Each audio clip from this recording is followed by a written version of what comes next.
1월 22일 주일 예배 설교 말씀을 나누겠습니다. 본문은 요한복음 8장 12절 말씀이고 제목은 나는 세상의 빛이다 라는 말씀으로 하나님 말씀을 나누겠습니다. 오늘도 여러분과 함께 이 두 번째 시간 나는 누구누구이다 헬라어로 에고 에이미에 대해서 말씀을 나누는데 오늘은 나는 세상의 빛이다 라는 말씀을 가지고 하나님 말씀을 나누겠습니다. 우리가 밤거리를 안전하게 다닐 수 있도록 만들어진 것이 가로등입니다. 사실 가로등의 역사는 2000년 전 알렉산더 대왕이 정복한 현재 터키 안티오키아에 있는 횃불로 된 가로등이 처음 설치가 되었다고 합니다. 그리고 훗날 로마가 그 뒤를 이었고 우리가 지금 보고 있는 가로등의 형태는 16세기 영국에서 가스등을 이용해서 불을 켰고 지금은 전기로 그 환하고 밝게 가로등을 밝히고 있습니다. 처음 가로등의 역할은 어두운 밤길을 밝히는 것이었지만 이 등불이 마을과 골목마다 세웠던 이유는 도둑이나 범죄를 예방하기 위해서 더 밝게 만들어진 것입니다. 그래서 지금도 어두운 터널이나 골목들에 더 밝게 가로등을 설치하고 있습니다. 오늘 우리가 읽은 말씀의 배경은 예수님과 제 아들이 초막절을 보내고 다른 사람들은 다 돌아갔지만 예수님은 감람산에 오르셔서 기도하며 홀로 계셨습니다. 그리고 아침에 예수님께서 성전으로 내려오셨는데 서기관과 바리새인들이 간음을 하다가 잡힌 여인을 데리고 예수님께 데리고 옵니다. 그리고 본문 요한복음 8장 4절과 5절에서 이렇게 그들은 이야기합니다. 예수께 말하되 선생이여 이 여자가 간음하다가 현장에서 잡혔나이다. 모세는 율법에 이런 여자를 돌로 치라 명하였거니와 선생은 어떻게 말하겠나이까. 바리새인과 서기관들이 이 여인을 예수님께 데리고 와서 이렇게 말한 것은 예수님을 함정에 빠뜨리기 위함이었습니다.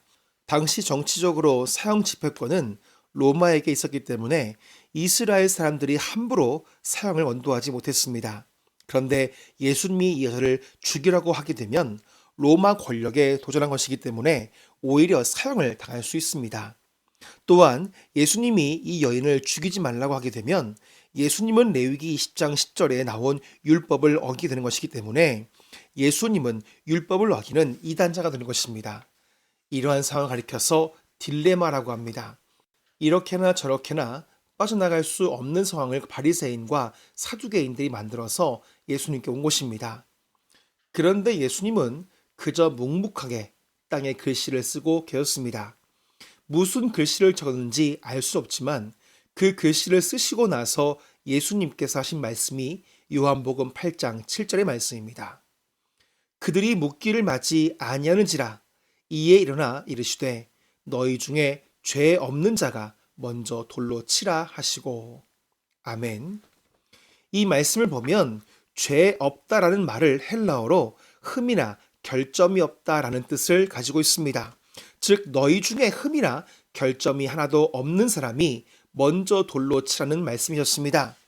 예수님은 사형 명령을 하시거나 율법을 거부하신 것이 아닌 사람들의 양심을 찌르는 말씀을 통해서 바리새인이나 서기관들 그리고 주변에서 돌을 들고 죽이려 드는 사람들 그리고 간음하다 걸린 여인의 마음까지 흔드신 것입니다. 그래서 사람들은 돈을 놓고 돌아가고 예수님도 간음하다 붙잡힌 여인에게 다시는 죄를 짓지 말라고 말씀하시면서 그녀를 돌려보내었습니다. 예수님은 이 사건이 끝난 후에 오늘 우리가 읽은 본문의 말씀을 사람들에게 말씀하였습니다. 요한복음 8장 12절의 말씀입니다. 예수께서 또 말씀하여 이르시되 나는 세상의 빛이니 나를 따르는 자는 어둠에 다니지 아니하고 생명의 빛을 얻으리라. 아멘. 예수님께서 이 땅에 오신 목적은 바로 세상입니다. 요한복음 3장 16절 말씀 보시면 예수님께서 이 땅에 오신 목적에 대해서 이유에 대해서 이렇게 말씀하였습니다. 하나님이 세상을 이처럼 사랑하사 독생자를 주셨으니 이는 그를 믿는 자마다 멸망하지 않고 영생을 얻게 하려 하심이라. 아멘.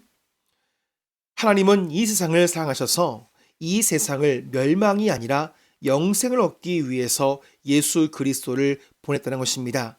그래서 예수님의 주 사역 무대는 천국이 아니라 세상입니다. 천국은 하나님의 영광의 빛, 생명의 빛으로 가득한 곳입니다. 하지만 세상은 죄로 인해서 하나님의 영광의 빛, 생명의 빛이 없는 곳입니다.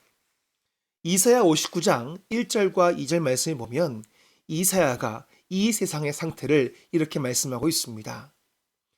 여호와의 손이 짧아 구원하지 못하심도 아니요 귀가 둔하여 듣지 못하심도 아니라 오직 너희 죄악이 너희와 너희 하나님 사이를 갈라놓았고 너희 죄가 그의 얼굴을 가리어서 너희에게서 듣지 않으시게 함이라.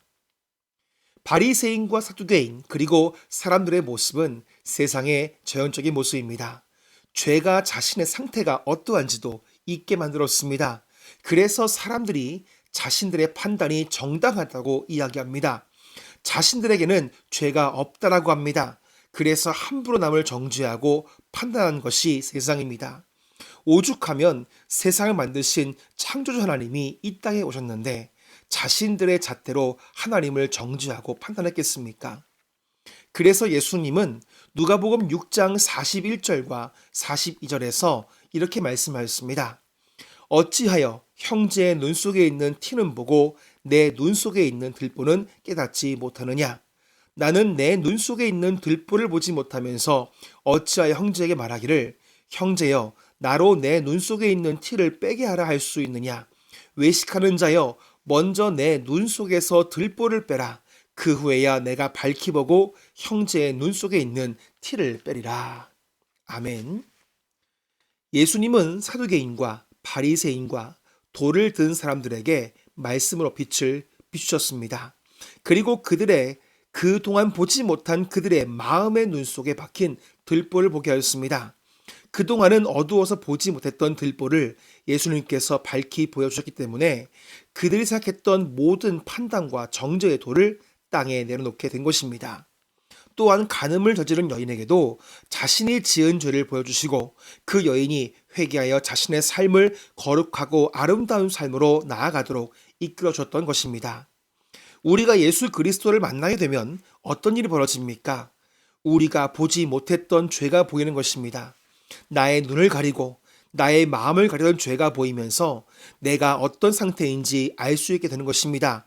그래서 예수님은 나는 세상의 빛이니 나를 따르는 자는 어둠에 다니지 않는다라고 말씀하셨습니다. 베드로가 예수님을 처음 만났을 때 어떻게 고백합니까? 주여 나를 떠나소서 나는 죄인이로소이다 라고 말하면서 주님 앞에 무릎 꿇지 않았습니까? 또한 바울이 예수님을 만나고 난 후에 그가 어떻게 고백합니까? 죄인 중에 내가 괴순이라 라고 고백합니다. 예수님의 생명의 빛을 본 자들의 고백은 하나같이 자신의 상태가 죄인임을 보게 됩니다. 그래서 더 이상 이전처럼 죄악 길로 가지 않고 생명의 길로 걸어가게 되는 것입니다. 그래서 강동일 목사님이 쓰신 요한복음 해설이라는 책에서 그 목사님은 이렇게 말씀합니다. 예수님의 그 빛은 그 어두움에 비추어 선과 악을 분별하게 하고 선을 택하고 죄악을 버리게 하여 그의 의를 행하게 하여 참 생명을 줍니다. 라고 말씀했습니다. 우리가 사람을 판단하면 안 되겠지만 저 사람이 진짜 예수님을 믿는 사람이라고 알 수 있는 방법이 있습니다. 예수님을 믿는 사람들은 선과 악을 분별하고 죄악을 버리고 다시금 의로운 삶을 살기 위해 분투하는 인간이라는 것입니다. 예수 그리스도의 생명의 빛을 잃어버리지 않도록 날마다 자신의 죄를 돌아보고 생명의 길을 선택하기 위해서 기도하며 거룩하게 살기 위해 태동이 있는 사람, 바로 그 사람이 예수 그리스도의 생명의 빛을 받은 사람들입니다. 그래서 예수님은 생명의 빛을 받은 사람들에게 하신 말씀이 마태복음 5장 14절과 16절까지 말씀이 있습니다. 너희는 세상의 빛이라. 산 위에 있는 동네가 숨겨지지 못할 것이요 사람이 등불을 켜서 말 아래 두지 아니하고 등경 위에 두나니 이러므로 집안 모든 사람에게 비치느니라. 이같이 너희 빛이 사람 앞에 비치게 하여 그들로 너희 착한 행실을 보고 하늘에 계신 너희 아버지께 영광을 돌리게 하라. 아멘. 예수님께서는 세상의 빛으로 오신 예수님을 영접한 사람들을 향해 너희는 세상의 빛이라고 말씀하셨습니다. 이 말씀은 단순히 착하게 살아야 된다라는 말씀이 아닙니다. 예수님께서 세상에 빛으로 오셔서 죄가 무엇인지 밝히셔서 생명의 길로 인도하셨듯이 예수를 믿는 우리가 예수님처럼 생명의 빛을 밝혀서 무엇이 선한 길이고 어떤 것이 죄악된 길인지를 밝히라는 것입니다. 우리가 날마다 예수 그리스도의 생명의 빛 가운데 있지 못하면 언제든지 그 빛을 잃어버릴 수 있는 연약한 존재가 바로 인간입니다. 그래서 날마다 우리는 예수님을 기억해야 합니다. 예수님의 말씀에 귀를 기울여야 합니다. 예수님을 닮도록 기도해야 합니다. 우리가 날마다 예수 그리스도의 생명의 빛 가운데 있어야 우리의 삶과 행동 안에서 예수님의 빛된 삶이 드러나게 되는 것입니다. 세상 사람들은 지금도 우리에게 생명을 비춰달라고 외치고 있습니다. 생명의 빛을 비춰달라고 지금도 우리에게 호소하고 있습니다. 왜 그렇습니까? 다른 것이 아닙니다. 교회가 예수님의 생명의 빛을 점점 잃어가고 있기 때문에 예수님의 생명의 빛을 세상에 올바로 비추지 못하기 때문에 그런 것입니다. 세상 사람들은 다시금 우리에게 예수 그리스도의 생명의 빛을 비춰달라고 외치고 있습니다. 죄로 인해 어두워진 우리의 삶 속에 예수 그리스도의 생명의 빛으로 그 생명의 길을 보달라고 우리에게 외치며 호소하고 있는 것입니다. 한 믿음의 시인의 고백처럼 우리는 세상을 비추는 등대입니다. 험한 바다와 같은 세상에 필요한 사람들을 생명의 길로 인도하는 등대와 같은 삶을 교회가 살아내야 합니다. 그러기 위해서 우리가 날마다 예수 그리스도의 생명의 빛을 유지해야 합니다. 어떻게 우리가 이렇게 유지할 수 있겠습니까? 첫 번째로는 날마다 말씀을 통해서 예수님을 묵상하는 것입니다. 예수님이 하신 그 일들을 묵상하다 보면 나에게 주어진 모든 것이 하나님의 은혜라는 것을 알 수 있고 또 거기에 감사할 수 있습니다. 그 속에서 우리는 하나님의 사랑과 예수님의 그 사랑의 마음을 품을 수 있게 되는 것입니다. 두 번째로 성령께서 내 안에서 언제나 충만하게 역사하시도록 기도하는 것입니다. 성령은 예수의 영이라고 합니다. 예수님을 닮아가도록 도우시는 영이 성령이시기 때문에 우리는 날마다 성령의 충만함을 기도로 구해야 하는 것입니다. 세 번째로 날마다 우리의 행실을 돌아봐야 됩니다. 우리의 행동과 말이 다른 사람의 마음을 아프게 하거나 예수님의 모습을 왜곡되게 할 수 있기 때문에 우리의 행동과 말의 선택을 잘 해야 합니다. 만약 실수하여 마음을 아프게 했다 하면 다가가서 용서와 화해로 모든 관계를 잘 풀어야 합니다.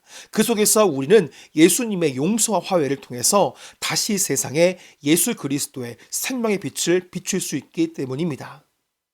성도 여러분, 예수님은 세상의 빛으로 오셨습니다. 성부 하나님께서는 죄로 인해 어두운 세상에 생명의 빛을 주시기 위해서 이 땅에 오셨습니다. 예수 그리스도의 은혜로 구원받은 교회는 예수님의 생명의 빛을 비추는 거울이자 등불로 불러주신 것입니다. 우리 산적 드림교회 역시 예수님의 생명의 빛을 비추는 거울이자 등불로 이곳에 세워진 교회입니다. 우리 교회가 이 지역과 세상에 예수님의 생명의 빛을 전하는 거룩한 교회가 될 수 있도록 기도해 주시고 이번 설 명절에도 여러분을 통해서 각 가정에 예수님의 생명의 빛이 비추는 은혜가 있기를 간절히 축복합니다.